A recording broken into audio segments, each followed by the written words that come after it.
For this particular video, I want to discuss the capital resource area. This is one of these areas that you can use it or not. Take it or leave it. It's your choice. If it has meaning for your business, then use it. It possibly only has meaning for 40% of users of our software, because a lot of mums and dads that are involved in small businesses, your personal bank accounts are your business accounts anyway.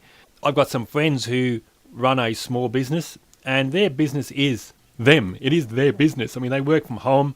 They actually run a pamphlet delivering business. They're quite successful, but they don't have separate accounts. They just use the accounting program for income and expenses.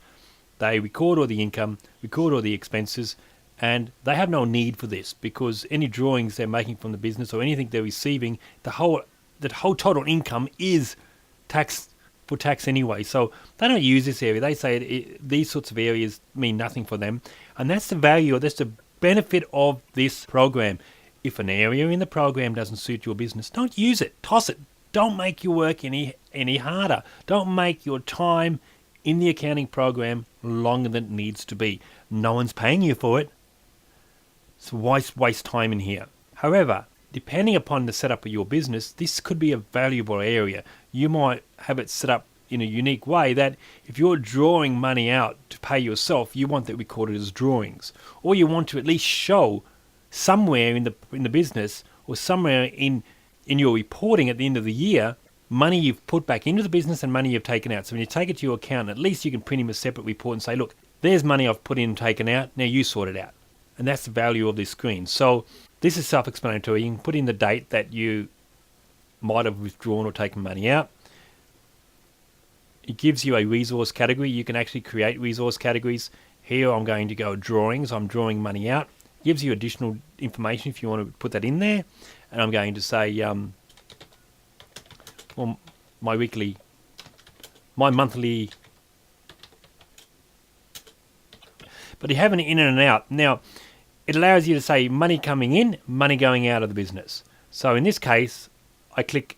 See, if I click these boxes, I can't actually enter anything in there until I click this. If I click this, it goes to that box. See, it highlighted that. Now I can put in the amount that I have just taken out of the business. I've taken out $3,000. So now that's recorded. So if I print a report, it shows the total of money going out. And if I enter some more in here, enter more going out,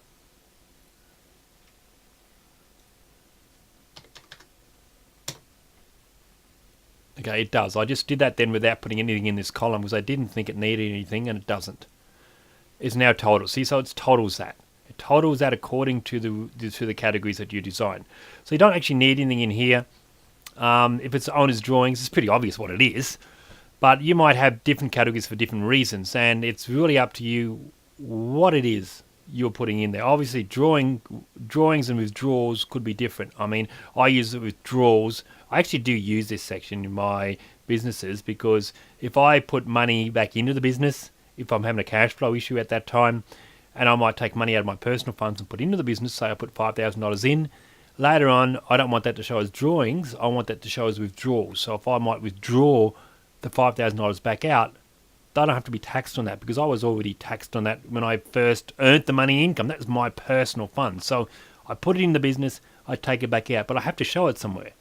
So is that if I get audited, I can show, hang on, I put money in, so I show that I put $5,000 in, and then I show, yeah, well, it's going to have a heart attack. So it might be that I withdrew $1,000, because up here,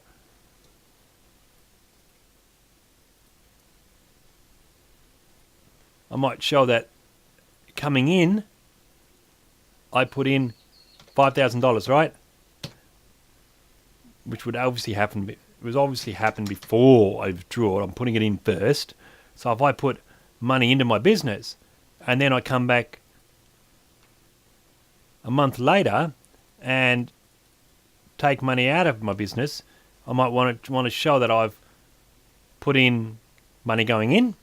I might say here, from personal account, and just so I've got some more records, withdrawals, took money back that I put in in July. And there we go. That's just a simple little bit of a figure here. But see, you don't really need anything here because this is pretty obvious what it is. I put money in, $5,000, I took it back out. So if I print a report, it shows that on the report. So that is useful for some businesses, right? So I don't need to explain that much more. Obviously, the only other thing I want to point out is, let's say you put it on the wrong side. You go, oh, that was money that was coming out, not going in. If I switch this now, see that? It will move whatever the amount was to the opposite side. If you put it on the wrong side of the account, just put it on the other side because it adds up the totals. See this? It adds up totals of each column. I don't actually think that prints on the report, does it? Not sure.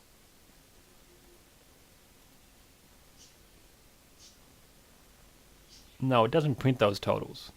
Wonder why. I don't suppose they're relevant anyway. Well, they're not really relevant, are they? I mean, this gives us the figure here. Okay, I don't think there's anything else I need to talk about. All this other information has already been discussed on previous reports, on previous videos.